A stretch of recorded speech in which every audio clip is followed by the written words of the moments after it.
अस्सलामुअलैकुम वरहमतुल्लाहि वबरकातुहू। जय हिंद फ्रेंड्स। मैं बंदा मोहम्मद फ़ारूक शिबली आपसे जो इस वीडियो को देख रहे हैं, हर मुसलमान भाई से जो है ये मेरी गुफ्तगू है। शायद मैं सही हो सकूँ, शायद मैं गलत भी हो सकता हूँ। अगर मैं गलत हूँ, अगर मुझे उस चीज़ का जो है अगर मुझे बता दिया जाए कि भाई आप गलत हैं, तो इंशाल्लाह मैं अपनी बात को भी जो है वापस लेने के लिए तैयार हूँ। लेकिन अल्हम्दुलिल्लाह अभी तक भी जो है हमारी ज़बान जो खुली है वो हक़ के लिए खुली है, और जब कभी भी हम कोई बात करते हैं बग़ैर दलील के नहीं बात करते हैं। तो मेरा आज का जो टॉपिक है, इससे पहले भी हमने बात की थी वक्फ़ क़ानून के जो तरमीमी बिल है उसके मुताल्लिक़। तो आज जो पूरे हिंदुस्तान के अंदर जो है लहर दौड़ रही है कि भाई एक क्यूआर कोड जो है आपके सामने आ रहा है, और उस क्यूआर कोड को जो है आपको स्कैन करना है, और हमारा जो मैसेज है या हमारा जो रिजेक्शन वोट है वो जो है उसको सेंड करना है। बहरहाल मैं यहाँ पर जो है मैं ज़्यादा कुछ कहना नहीं चाहता हूँ, लेकिन अपनी बात शुरुआत से पहले चाहे वो कोई भी आलिम दीन हो या कोई भी जो है जमात से ताल्लुक़ रखते हों, मैं उनसे माज़रत ख़्वाह हूँ, क्योंकि जो मुझे अक़ल सलीम अल्लाह रब्बुल इज़्ज़त ने दी है उसके दायरे में रहते हुए जो चीज़ें मुझे समझ में आईं वो चीज़ें जो है मैं लोगों के सामने रखना मैंने ज़रूरी समझा। अगर इसके मुतालिक अगर किसी के दिल को जो है ठेस पहुंचती है या किसी का दिल खट्टा होता है, तो मैं पहले ही जो है माज़रत चाहता हूं। अलबत्ता बोलने से तो नहीं रुकूंगा इंशाअल्लाह। तो मेरा सीधा जो है बोलना ये है कि ये जो वक्फ़ बिल जो पार्लियामेंट के अंदर लाया जा रहा है, इसको जो है सेंट्रल गवर्नमेंट की जानिब से कि आपके जो है ओपिनियंस भेजिए। तो मुझे बुनियादी बात ये समझ में नहीं आई इसके अंदर कि इसके स्टेक होल्डर्स कौन हैं। ये जो वक्फ़ बोर्ड है, वक्फ़ बोर्ड के स्टेक होल्डर्स कौन हैं? वक्फ़ बोर्ड तो it's belongs to Muslim community, number 1। Number 2, आप जो है आपके कंसिडरेशंस जो है पूछ रहे हैं, आपके ऑब्जेक्शंस पूछ रहे हैं सेंट्रल गवर्नमेंट की तरफ से पूरे हिंदुस्तान के लोगों को। कितना बड़ा मजाक है, एक मरतबा सोचिए, एक मरतबा कितना बड़ा मजाक है। मतलब आप जो है आपके जो 14% 15% जो हमारी पॉपुलेशन है, हमारे इश्यू को जो है आप 130 करोड़ 140 करोड़ जनता से जो है आप पूछ रहे हैं कि भाई ये इसके अंदर अगर आपको कोई ऑब्जेक्शन है तो बताइए। और मैं बड़े दावे के साथ कहता हूं कि मुसलमानों के अंदर ही जो है सिर्फ 1 या 2% लोग जो है वक्फ़ बोर्ड क्या है ये जानते हैं। अरे गैर मुस्लिमों में तो उसका कोई दूर दूर तक उसके बारे में मालूम नहीं है। वक्फ़ बोर्ड बोलता है, कोई जो है वक़्फ़ बोर्ड बोलता है, कोई जो है कुछ और बोलता है, उनको उसके बारे में कुछ ABCD नहीं, अलीफ बे पे भी नहीं मालूम उन लोगों को। तो ये एक बुनियादी सवाल है। ये बुनियादी सवाल मैं इसलिए पूछ रहा हूँ कि ये जो हम इसके स्टेक होल्डर्स होने के बावजूद गैरों के पास से भी जो है आप इसके ऊपर ओपिनियन लेना, ये कहाँ तक मुनासिब है? क्या आप एंडोमेंट लैंड के ऊपर अगर आप जो है कोई कानून बनाने जा रहे हैं तो क्या आप मुझसे आप मशवरा करेंगे? मैं तो मशवरा नहीं दूंगा, क्योंकि वो उसके अंदर मैं स्टेक होल्डर हूँ ही नहीं। लेकिन यहाँ पर हो क्या रहा है, इस चीज़ को जो है मैं समझाने की कोशिश कर रहा हूँ। एक नंबर 1 पॉइंट। नंबर 2, आप देखिए, आप पूरे इश्यू के अंदर जो है आप जो है मतलब हर जगह, हर गली, हर कूचा, हर चौराहा, हर मस्जिद, हर एक अदना आला, हर बंदा माशाल्लाह से जो है इताअत में लगा हुआ है कि भाई ये QR कोड स्कैन कीजिए। लेकिन आप इसके बिल मुकाबिल में एक मरतबा आपके नज़रों से जो है कई वीडियोस गुजरे होंगे।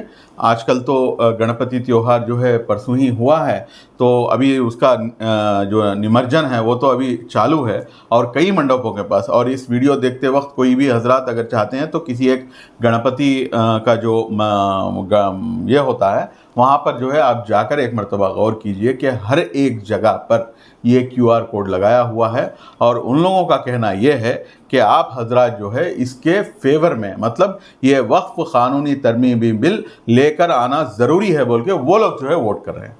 अब मुझे ये बताइए कि हिंदुस्तान के अंदर मेजॉरिटी कौन है और माइनॉरिटी कौन है? इतनी सी बात हमें समझ में नहीं आती, इतनी सी बात हमें समझ में। अरे शादियों के अंदर एक हमारे क्या बोलते हैं पंतलू साहब जिसको कहते हैं, पंडित साहब जो है वो खड़े होके जो है वो सुना रहे हैं कि वक्फ बोर्ड ऐसा है वैसा है, ये जो आपको जो है यहाँ पर एक QR कोड लगाया गया है, इसके ऊपर से जो है आप पूरा जो है मेल भेजिए। तो आखिर हम लोग कर क्या रहे हैं, ये एक दूसरी चीज़ है। तीसरी चीज़, आप एक मर्तबा गौर कीजिए, आने वाले दिनों में इलेक्शंस हैं, आने वाले दिनों में आई थिंक 3 से 4 स्टेट्स के जो है इलेक्शंस हैं, और इलेक्शंस के दौरान में जो है आपको हिंदू मुस्लिम वो भेदभाव जब तक नहीं लेकर आएंगे, जो हमारी अब की जो पार्टी है BJP, उनका तो वोट बैंक है ही उसके ऊपर, उनकी बुनियाद है ही उस चीज़ के ऊपर कि पोलराइज करे। अब मुझे ये बताइए कि ये पोलराइज हो रहा कि नहीं हो रहा? आज 200% आज जो है पोलराइजेशन के तरफ जो है जा रहे हैं। अगर हिंदू लोग अगर ज़्यादा वोट कर देंगे तो नुकसान किसका है?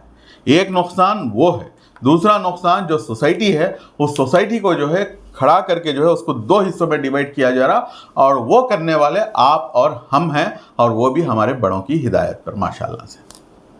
मैं माजरत चाहता हूँ, मैं माजरत के साथ कह रहा हूँ ये बात, मैं इतना बड़ा क्या बोलते हैं आदमी नहीं हूँ, लेकिन फिर भी जो है जो बात मुझे समझ में आ रही है वो बात मैं आपके सामने पेश करने की कोशिश कर रहा हूँ।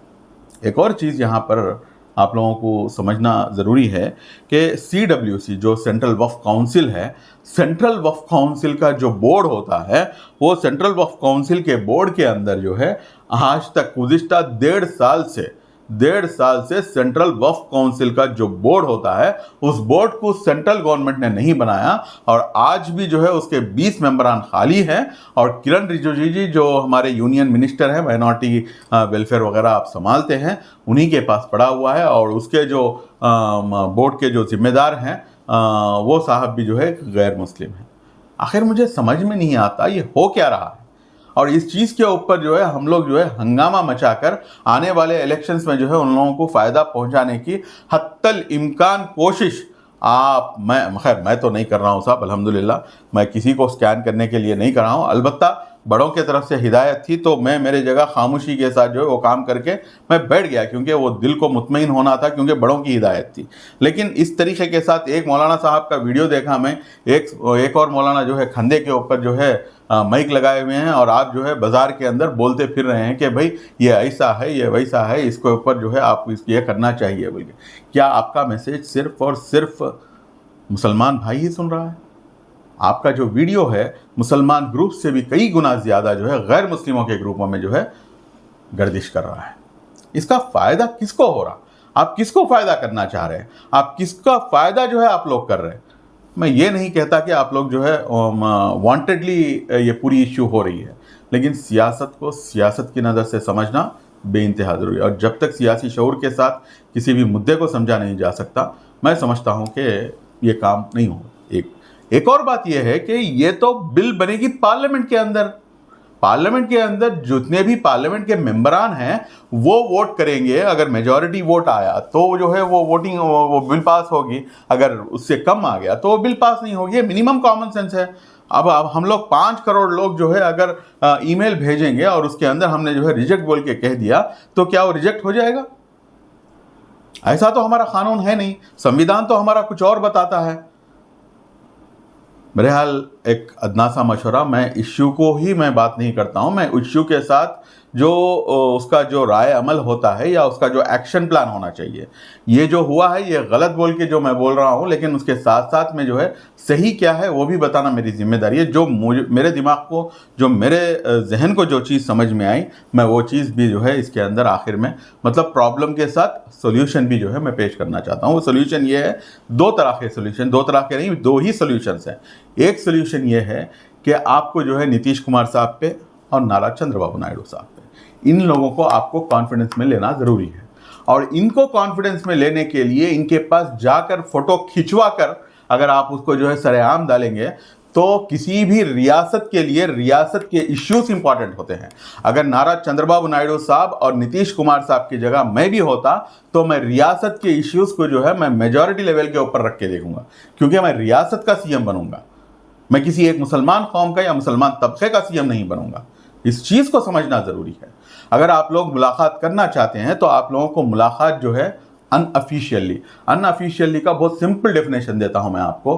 वो अनऑफिशियल का डेफिनेशन ये है, फ़ोटो के बगैर क्या आप आपके नफ्स को इस तरीके के साथ बना सकते हैं कि भाई हम फ़ोटो के बगैर हम जो है जाएंगे, मिलेंगे और उनके साथ बैठेंगे बात, क्योंकि सेंट्रल गवर्नमेंट में ये लोग हिस्सेदार हैं और हुकूमत के खिलाफ जो है ये लोग मिलकर जो है उसको फ़ोटो खिंचवा कर बड़े बड़े पेपरों में जो है ये लोग नहीं डलवाएंगे। इस चीज़ को समझना चाहिए आपको, हमको। एक सोल्यूशन ये है। दूसरा सोल्यूशन ये है कि हमें बोलना ये चाहिए था कि भाई इसके स्टेक होल्डर्स मुसलमान हैं और आप जो है सब लोगों से जो है आप लोग जो है राय पूछ रहे हैं, तो हम जो है आपका ये जो जेपीसी कमेटी की तरफ से जो प्रपोजल आया है हम इसको बाइकआउट करते हैं। तब जाकर इनके होश ठिकाने पे लग सकते थे और जमहूरी मुल्क के अंदर जमहूरी तरीके के साथ बाइकआउट करना भी हमारा जमहूरी हक था। बहरहाल बात से पहले भी हमने माजरत चाह ली, बात के बाद में भी जो है मैं माजरत के साथ मैं अपनी बात को ख़त्म करता हूँ, लेकिन अलबत्ता क्योंकि वो मेरे अखलाक और मेरे ज़र्फ़ का दायरा है ताकि किसी के दिल को जो है ठेस ना पहुँच सके। बहरहाल अगर मेरी बात आपको सही दिखती है तो आप इस बात से जो है सहमत हैं, तो इसके ऊपर क्या करना चाहिए आप भी अपने कमेंट में जो है इंशाल्लाह आप मुझे बताएं। जज़ाकुमुल्लाह। अस्सलामु अलैकुम व रहमतुल्लाहि व बरकातुहू।